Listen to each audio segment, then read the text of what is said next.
Spanyol menunjukkan sikap tegasnya sebagai salah satu negara yang mendukung kemerdekaan Palestina.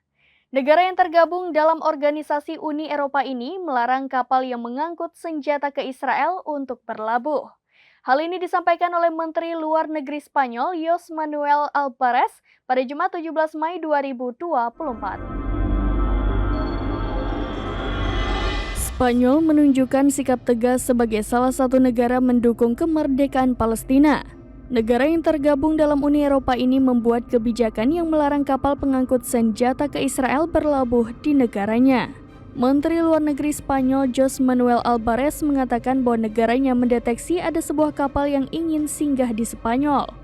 Setelah ditelusuri, ternyata kapal itu mengangkut senjata yang akan dikirim ke Israel. Álvarez mengklaim ini pertama kalinya Spanyol mendeteksi kapal pengangkut senjata Israel yang hendak singgah. Oleh karena itu, pemerintah langsung mengeluarkan larangan bagi kapal tersebut dan kapal serupa untuk berlabuh. Dikutip dari Al Arabiya via Tribun News pada Sabtu 18 Mei 2024, Álvarez mengungkapkan alasan Spanyol menolak kedatangan kapal pengangkut senjata Israel. Menurutnya, yang dibutuhkan Timur Tengah saat ini bukanlah senjata, melainkan perdamaian. Álvarez memang tidak merinci kapal mana yang mengangkut senjata ke Israel tersebut.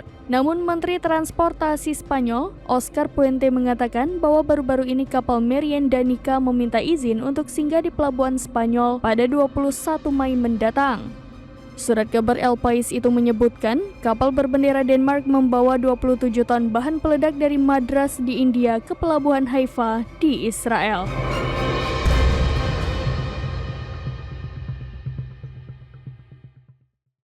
Demikian informasi terkini, Syederalun saksikan terus berita lainnya di kanal YouTube Serambi News, website dan Facebook serambinews.com. Download Tribun X sekarang, menghadirkan lokal menjadi Indonesia.